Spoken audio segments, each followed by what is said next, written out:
right, welcome back to the deep dive. Today we're diving into something that I think a lot of people struggle with, and it's probably causing you some anxiety, right? Credit card debt. Could be one. Yeah, it's a huge problem, but don't worry, we've got a ton of strategies to help you. Conquer it. Yeah, conquer it, achieve financial freedom, right? Totally. Have you ever felt like you're running on a treadmill, like you're putting in all this effort, all this work, but you're not really getting anywhere? Well, yeah. That's what those high credit card interest rates, 15, 20, sometimes even 25% or more, can feel like. It's rough. It's like you're constantly trying to catch up. But fear not, we are about to hop off that treadmill together and chart a course to financial freedom. Let's do it. So we've got a bunch of research, expert insights, all lined up to help guide us. And our mission, what's our mission here today? Well, to really equip everyone listening with the knowledge, the strategies, to not just manage their debt, but really understand, how it works. How do we break free from it for good? Absolutely. Break free. That's the goal. It's not just about treading water. It's about getting out of the water altogether. Exactly. So let's start with something that I think trips a lot of people up. Those minimum payments, right? Oh, yeah. They seem so manageable at first, like, oh, I can totally handle that. Yeah. But what's interesting, what's really fascinating is how that seemingly small amount can actually end up costing you a ton more over time. How does that work?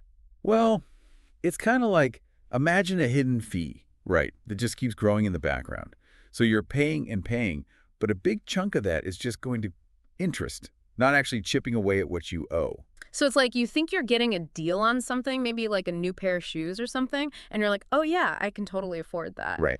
But then because of the interest, you end up paying double. Yeah, you end up paying way more than you originally thought. And that's what we want to avoid. So first things first, we got to stop the bleeding. What's the first step? Well, it might sound kind of drastic, but we're putting those credit cards on ice. Freeze them. Freeze them up. Yeah, seriously.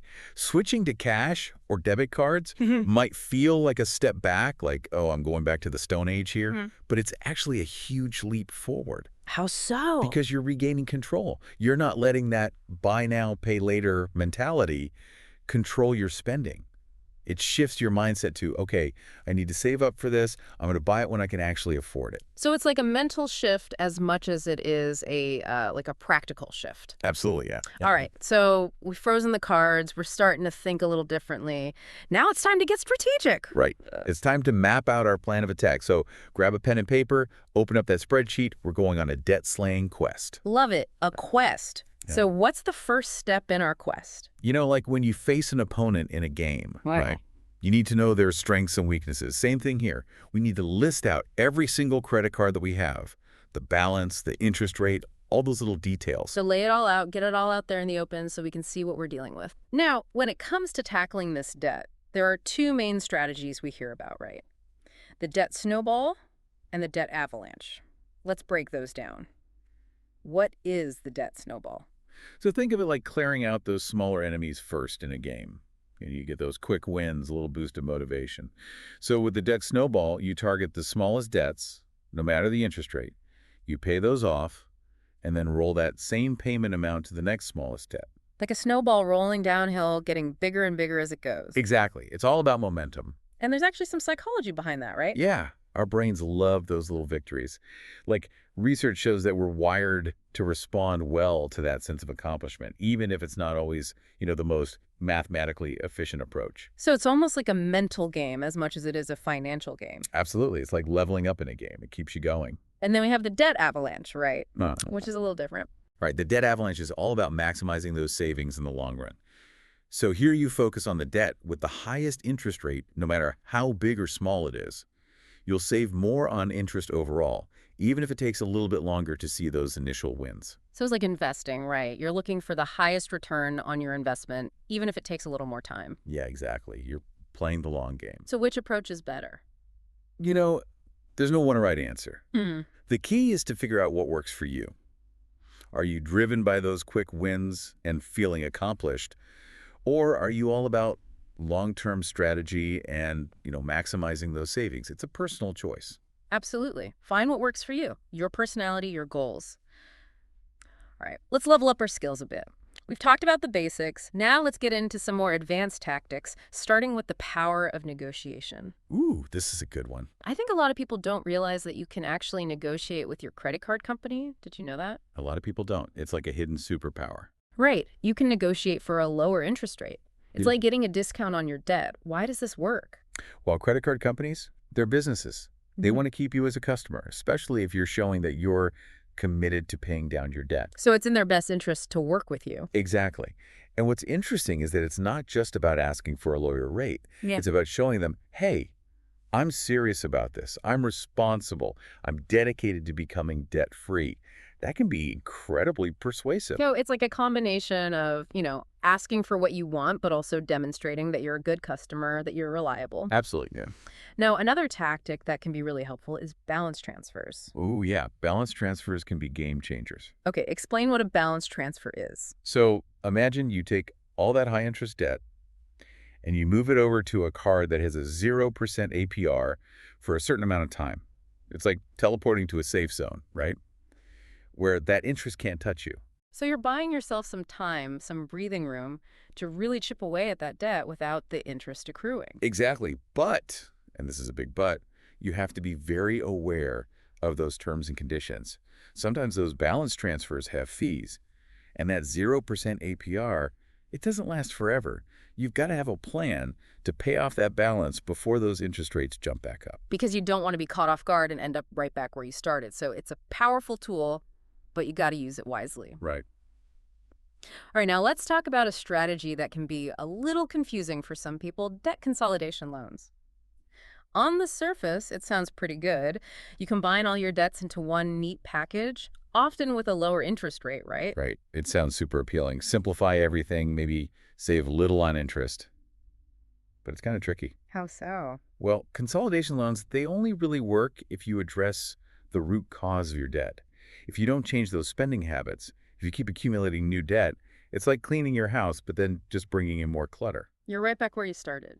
Yeah, exactly. It's like hitting the reset button, Yeah. but not changing the game you're playing. You got to change the game. So it's a tool that can be helpful, but it's not a magic solution. Right. It requires some effort and some self-awareness. All right, so we've talked about some major strategies, but now let's talk about building a really solid foundation for your financial future. And that starts with an emergency fund. Oh, yeah. So important. A lot of people hear emergency fund and they think, oh, I got to have thousands of dollars saved up. But it doesn't have to be that way, right? No, it really doesn't. Even a small emergency fund can be a game changer. What does it do? Why is it so important? Well, think of it as your safety net, right? Life happens, unexpected things pop up, car repairs, medical bills, maybe you lose your job, things you don't plan for. And having that emergency fund prevents you from having to rely on those credit cards when things get tough. So it's like having that extra life in a video game, knowing you've got a backup plan. Exactly. It gives you peace of mind, a sense of control. And you don't have to start with a ton of money.